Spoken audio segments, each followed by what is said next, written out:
Hi everyone, welcome back to my channel, and this video marks the last video of my 7 days of back to school series for this year, and honestly it's been a really fun week uploading and creating content for you guys.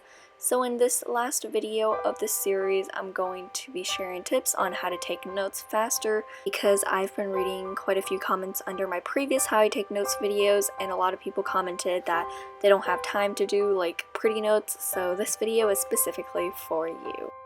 I personally haven't really struggled with taking notes in class, but here are just a few tips I've condensed too. So the first tip I have is choosing the right supplies. So choosing supplies that are comfortable for you to hold as well as are good for writing fast. For me, that's definitely ballpoint pen over gel pen. You know that I love my gel pens, but if I'm trying to write fast, I just automatically go for a ballpoint pen, and my favorites are any from the Muji collection. I think this next tip we've all heard of, or even teachers have briefly covered it, and that is to use abbreviations. So you can use ones that are pre-made by other people, but also create your own on the go.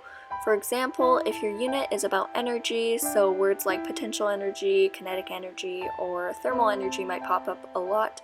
So for those words, you can create your own abbreviation. So potential energy could be PE, kinetic energy could be KE, and etc. But make sure that after your notes are done, you write a little key at the bottom, so when you come back to review, you know exactly what these abbreviations mean, or else your notes would be kind of pointless. This tip may not necessarily apply to everyone, but if your teacher allow it, definitely invest in a computer and type your notes instead. This way it's definitely more time efficient. And I know it's scientifically proven that writing your notes help you memorize the information a lot better, but I think it's more important to have everything down and review later than having missing information in the end. Next tip is to write in one color. And while you're taking notes in class, don't ever bother trying to highlight, switch between colors. I tried doing that, but in the end I just found that writing in the same color is so much more efficient, and going back and highlighting the important information later works just as the same as changing pens while you're taking the notes.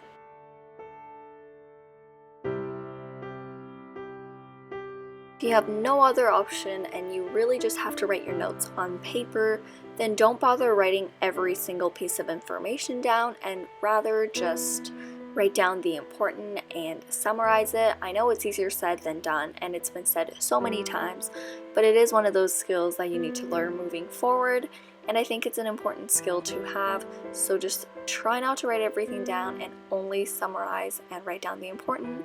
And one way to do that is definitely listen to what your teacher has to say first and then write down the information. Now, if nothing else works, you can just try to change your handwriting.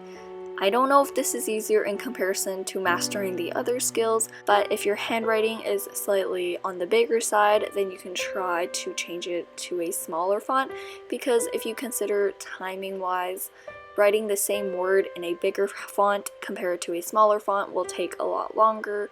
And if you were writing a lot of notes, I think it'll be more time efficient if your handwriting was a lot smaller. And my last and final tip is to preview the material. If your lecture or your class is based on the similar information as it is in the textbook, then try to just read the textbook and figure out the important points. Or if yours is coming off of a PowerPoint and you can get the PowerPoint the day prior to the class, then print that off and make your notes on top of the PowerPoint instead of just starting from zero. And knowing the information beforehand also means that you don't necessarily have to write down everything the teacher says. Thank you guys so much for watching. I hope you found this 7 days of back to school series helpful. My back to school series is not over yet, so watch out for more content. But for now, check out more of my social medias, blog, and podcast in the description, and I'll see you guys next time.